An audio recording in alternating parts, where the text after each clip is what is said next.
Acabamos el anterior capítulo con el fallecimiento de los reyes católicos y había que planear el futuro.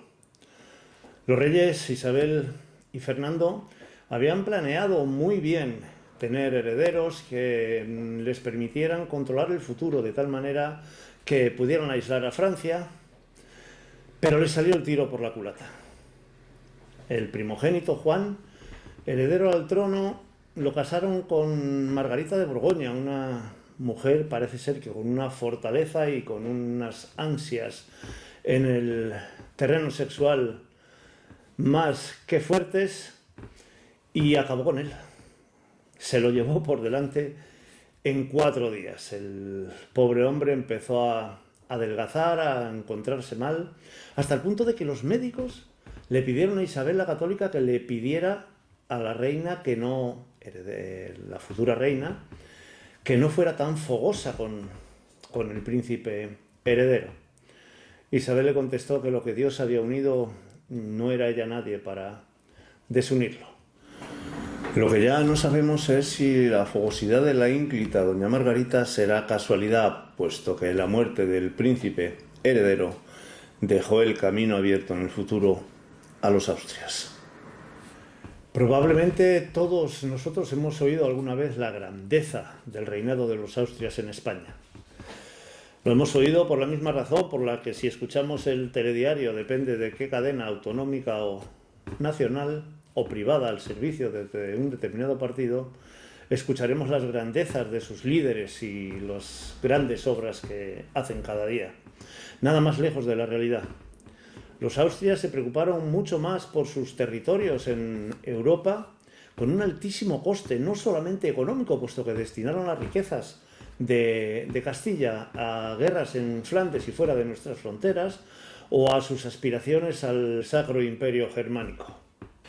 Eso no solo trajo graves consecuencias, como ya hemos dicho, económicas, sino también de vidas de los habitantes de Castilla, que tuvieron que batirse con bravura en las guerras europeas que los Austrias tenían repartidas por el continente.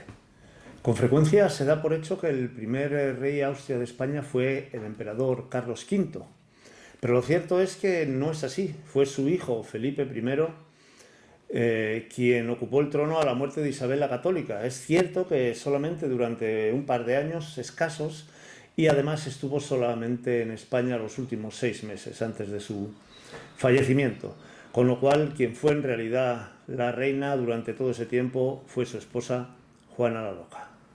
Para llegar a Juana la Loca, España pasó por un proceso que pudo ser perfectamente el guión y enrevesado de una película sobre la época. Muerta Isabel la Católica, el primogénito y heredero al trono Juan murió, como hemos dicho anteriormente, a los 20 años, fruto de los excesos de su fogosa esposa. Pasaba entonces a ser heredera al trono la segunda en la línea de sucesión, que era la infanta Isabel, casada con el rey de Portugal. Isabel murió durante el parto de su hijo Miguel, que automáticamente pasaría a ser ya el heredero al trono de la corona de Castilla. Pero, cosas de la vida, el príncipe solo vivió 2 años, lo que hizo que recayera el trono de España en la tercera en la línea de sucesión, Juana la Loca. Juana la Loca estaba casada con Felipe el Hermoso, hijo del emperador Maximiliano de Austria. Casada y enamorada. Viajó tras él a Flandes y ahí empezaron ya los primeros informes sobre su desequilibrio mental, que llegaron hasta los reyes católicos. Estos se apresuraron en traer de nuevo a la heredera al trono, a Juana, a España para proclamarla heredera al reino de Castilla. Felipe el Hermoso, que vino con ella, se volvió a Flandes. Ella no regresó hasta 2 años después. Pasados esos 2 años y de nuevo en Flandes, sus ataques de celos parece ser que se multiplicaron y los informes llegaban de nuevo a los reyes católicos. Incluso en este caso, los informes de su propio marido, que aconsejaba su reclusión en alguna fortaleza. Los reyes católicos proclaman a Juana heredera al trono de Castilla, pero dejando claro que en caso de que tenga y continúen sus problemas mentales asumirá la regencia el rey Fernando el Católico. En 1504 murió la reina y su marido, Felipe el Hermoso, no aceptó la tesis que él mismo había apoyado anteriormente de demencia de su esposa, porque eso significaría aceptar lo que en el testamento había puesto Isabel la Católica antes de morir, que la regencia pasaría a manos de su marido, de Fernando de Aragón.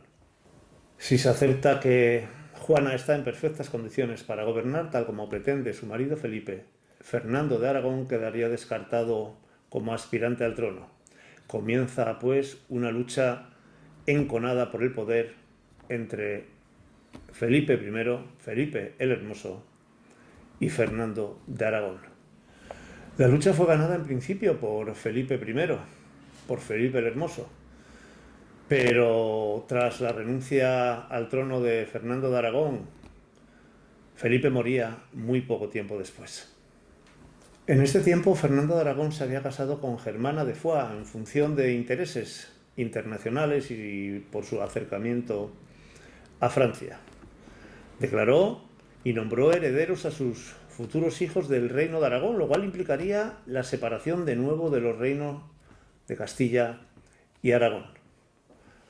Por suerte para el futuro de la monarquía, su hijo solo vivió unas horas. Esto implicó que Carlos, hijo de Juana la Loca y Felipe el Hermoso, reuniera para sí mismo a las dos coronas, Castilla y Aragón.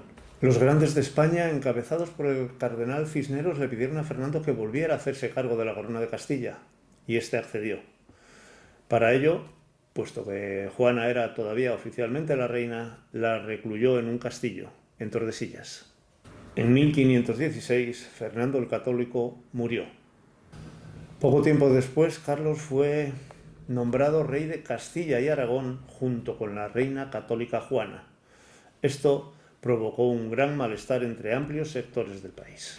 En una época de gran agitación social, realmente había dos gobiernos, uno en Flandes paralelos y otro en Castilla. Cisneros desde Castilla y el señor de Chievre desde Flandes gobernaban.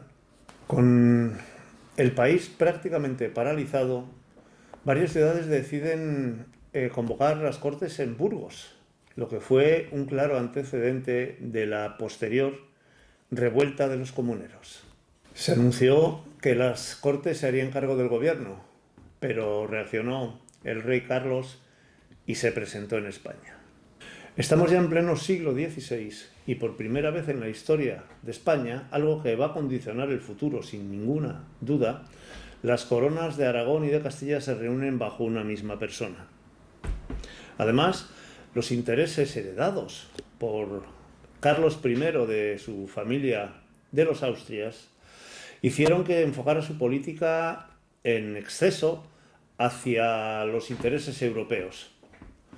Comenzaba un periodo de gloria para España, ese periodo de gloria que durante la época franquista nos vendían como algo absolutamente extraordinario. Y nuestra pregunta es, ¿de gloria para quién? ¿Para el monarca o para sus súbditos?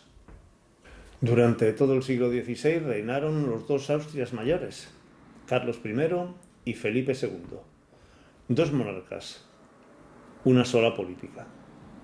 En 1517, por fin, Carlos I decide viajar a España. Por supuesto, se trae con él a su educador, a su ayo, el señor de Chievre, con un inmenso poder.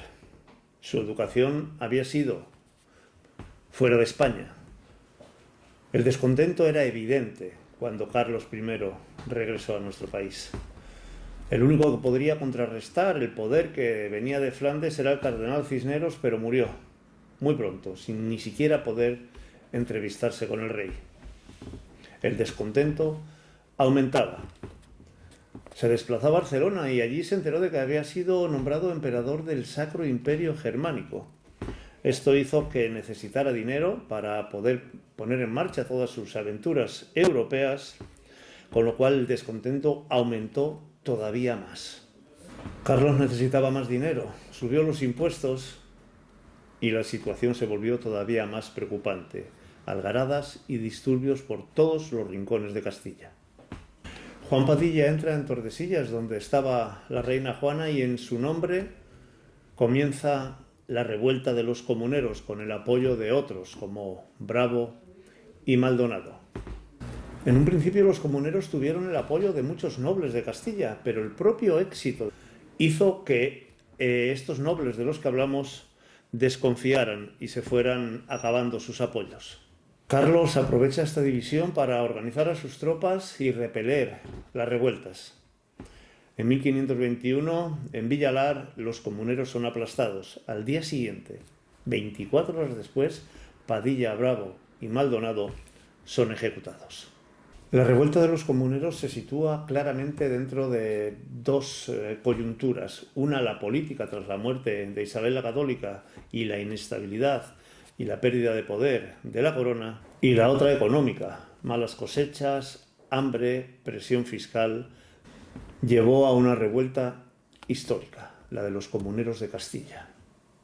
Carlos I se preocupó de conservar sus territorios heredados de los Austrias en Flandes y en el resto de Europa, y por supuesto en trabajar hasta que lo consiguió su aspiración al imperio, a la consecución del trono del emperador del Sacro Imperio Germánico. Todo ello descuidó sus obligaciones en España, como vimos ya con la revuelta de los comuneros como consecuencia. Pero es cierto que consiguió esa España, recuerdan, cuando lo estudiábamos así, donde no se ponía el sol. Tras él vino su hijo y heredero, Felipe II, que siguió con la misma política europea.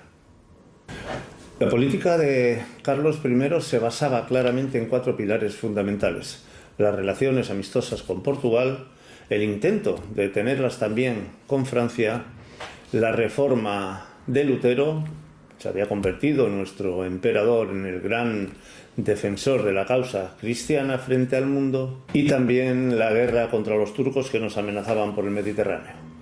Felipe II, su heredero, siguió con la misma política: desatención del territorio peninsular y centrándose en lo que consideró el pilar fundamental de su reinado, las guerras de Flandes.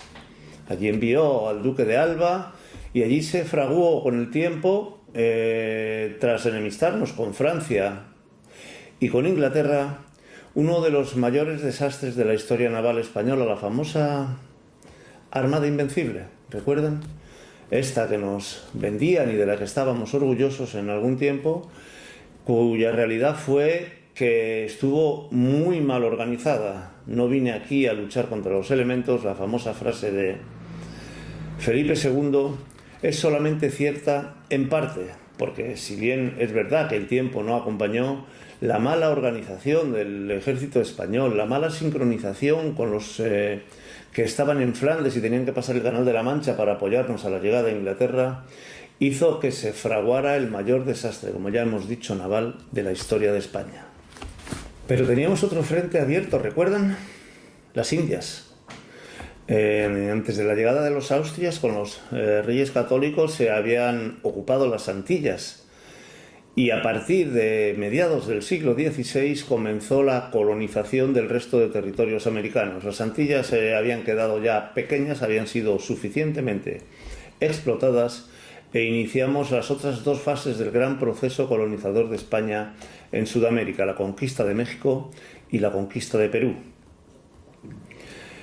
A México fue Hernán Cortés, con muy pocos hombres, apenas 200 y unos pocos caballos, para iniciar la conquista. Hernán Cortés estuvo hábil, tenía muy pocos efectivos, y lo que hizo fue aliarse con la tribu de los Tlaxcala, enemigos de los aztecas, con lo cual consiguió conquistar la ciudad y someter a Moctezuma. No menos apasionante desde el punto de vista histórico fue la conquista de Perú. Almagro y Pizarro, que se habían asociado, llegaron a Perú, hicieron prisionero a Atahualpa, por el que pidieron un importante rescate y a pesar de todo ejecutaron. Establecieron la capital, la nueva capital, en Lima, y posteriormente comenzaron las hostilidades entre ellos. Pizarro mandó ejecutar a Almagro y poco después partidarios de este asesinaron a Pizarro. Siguió la expansión menos problemática por el resto del continente sudamericano y nuevos conquistadores llegaron también por el Río de la Plata. La conquista de América se había consumado y España pasaba a ser ese imperio al que antes aludimos, en el que nunca se ponía el sol. Mucho se ha hablado de la invasión española, mucho se ha acusado e incluso nos han pedido que pidamos perdón por ello, pero la realidad es que hubo varios factores que afectaron de forma importante en la conquista española de América. En primer lugar, los factores técnicos. Los españoles, aunque minoritarios, estaban mucho mejor preparados técnicamente y en cuanto a las armas que empleaban que los indígenas. En segundo lugar, los factores religiosos. Los indígenas tenían un altísimo concepto del fanatismo religioso que les llevó a pensar que los conquistadores eran personas venidas del más allá, lo cual infundía miedo y muchísimo respeto. Y en tercer lugar, y probablemente el más importante, los factores políticos. Los indígenas estaban tremendamente divididos en tribus enfrentadas entre sí y los españoles sí que fueron muy hábiles en ese terreno, acercando a sus posturas con estas tribus para poder enemistarse con las otras e ir conquistando progresivamente todo el territorio americano. Sería faltar a la verdad no reconocer que evidentemente la invasión española trajo como consecuencia la desaparición de dos civilizaciones originarias de Sudamérica y Centroamérica, los aztecas y los incas, además de la desaparición prácticamente total de muchas poblaciones autóctonas, tanto por la invasión como por las enfermedades que en capítulos anteriores ya hemos relatado. Todo esto trajo como consecuencia un tremendo debate interno en el territorio español. Encabezados por Fray Bartolomé de las Casas, empezaron a oírse protestas que condujeron a las leyes de Burgos, en las cuales los reyes católicos ya establecieron unas premisas según las cuales estaba prohibido esclavizar a los indígenas y se estableció que el objetivo era la evangelización. Posteriormente, Carlos V proclama las nuevas leyes de las Indias, según las cuales se prohíbe terminantemente la esclavización de los indígenas y se incide de nuevo en que la colonización debe ir encaminada al progreso y a la evangelización de las tierras conquistadas. Posteriormente, ya con Felipe II, en las ordenanzas de Segovia, se prohíbe hasta el término conquista, que dejó de emplearse por los españoles. En cuanto a la monarquía, recordemos que tanto con los reyes católicos como con los Austrias mayores, Carlos I y Felipe II, no existía unidad política en la península. Estábamos divididos en tres grupos territoriales: la Corona de Castilla, la Corona de Aragón y los territorios heredados de los Habsburgo en Flandes, el Franco Condado, territorios en Alemania y en Austria, y, como no, la dignidad imperial, ese anhelo tanto de Felipe II como anteriormente de Carlos I, que este sí que lo consiguió, ser el gran emperador del Imperio Sacro Germánico. Carlos V abdicó pasado el Ecuador del siglo XVI y dividió sus territorios en dos, uno para su hermano Fernando, en el que le cedía todos los territorios de los Austrias, excepto Flandes y el Franco Condado, y el resto para su hijo Felipe II. Este, además, a finales de siglo se hizo también con la corona de Portugal.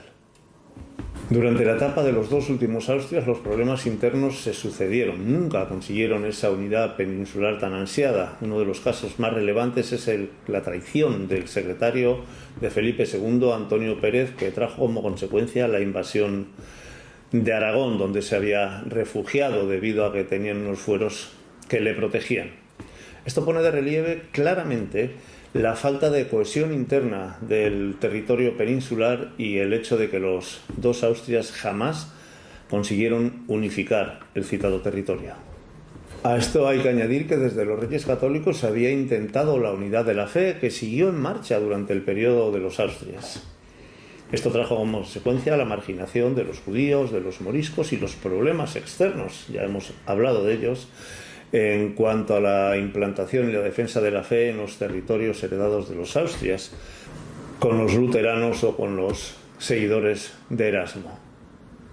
En 1540 el Papa Pablo III dio vía libre a la fundación de la Compañía de Jesús, que adquirió a partir de entonces un poder tremendo en el aspecto religioso y educativo en España. Pusieron en marcha los famosos ejercicios espirituales que a algunos ya mayores les sonarán de épocas posteriores y no muy lejanas a la actual. Se pusieron en marcha también otras órdenes religiosas como la del Carmen, que fue promovida por Santa Teresa de Jesús. En 1598 fallecía Felipe II. Acababa el periodo colonial más importante de la historia de nuestro país. Comenzaba la decadencia absoluta de nuestro imperio con los Austrias menores encabezados por Felipe III, pero eso lo veremos en otro capítulo.